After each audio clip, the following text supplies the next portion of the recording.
nakasabay na ano kanina, na Pinoy. Tapos nahihiya ako kasi nag-English pa ako kanina. Tapos mga Pinoy pa rin yung mga nasa gilid ko. Mamaya isipin nila nag-MM lang.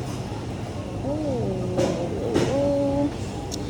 Gusto ko ipatry sa nanay ko yung dates. Kasi hindi ko pa rin siya na-try talaga. I need to buy dates.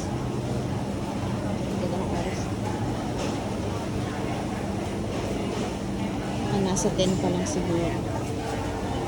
Ano to? Parang kilo-kilo yata. Ito yung mga ano nila. Diba? Ang gaganda ng quality ng fishes dito. Mga seafoods. Excuse me. Sorry. Okay, so ito na yung mga fresh produce. Yan. Ano lang, mga fresh produce. Diba? Sarap bumili ng mga, oh my gosh, andito yung paborito kong gulay. Ayun o. Ang tawag dito. Ang paborito kong gulay sa pho.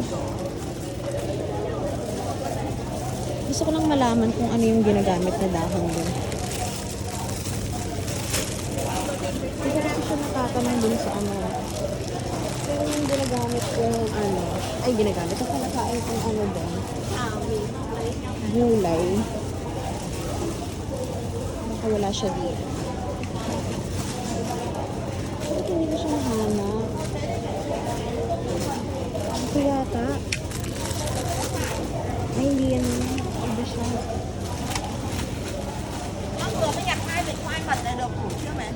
Excuse me.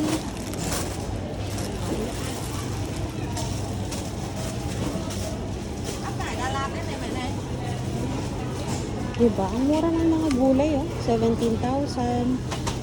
17,000 BND. So, parang mga nasa ano lang to, 30 plus. 40 pesos sabihin mo. Diba? Dapat ganito sa Pilipinas. So, hindi sobrang mahal ng mga gulay. Kasi nga, paano mabubuhay ng matagal ang mga Pilipino? Kung pati gulay ang mamahal sa mga grocery stores. O, diba? Tingnan nyo to.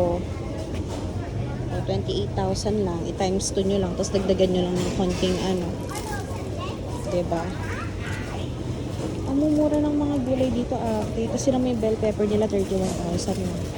Yung 31,000 na yan, ita-times 2 mo lang. Ay, ito yung strawberries. Ay, mahal.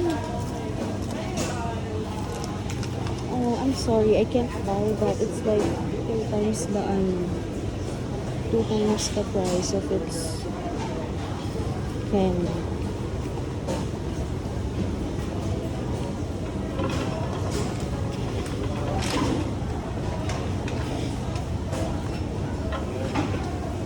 Ito din, may mga pickles sila. Pero carry ko naman kasing gawin yung pickles. Kaya hindi ako natatakan. Carry ko naman siyang anuhin.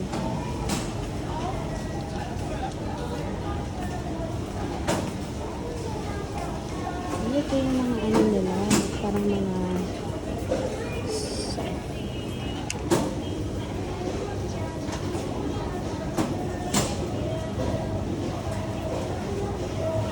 ito na ako kakain. Ang dami ng mga fresh foods. Ano ba parang amoy panis? Okay. Parang ano siya.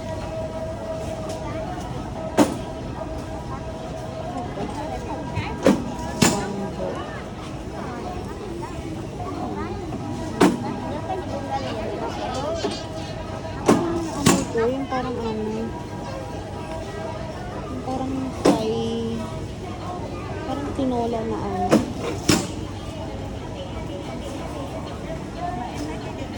Ano ba? Ang mura nito, 5,000 lang. Ano to? 5,000 lang yan ate yun. Ano ba? Nagtatakam. Ay, ito naman mga fried chicken nila. Oh my gosh, parang feeling ko this time kakain ako ng fried chicken.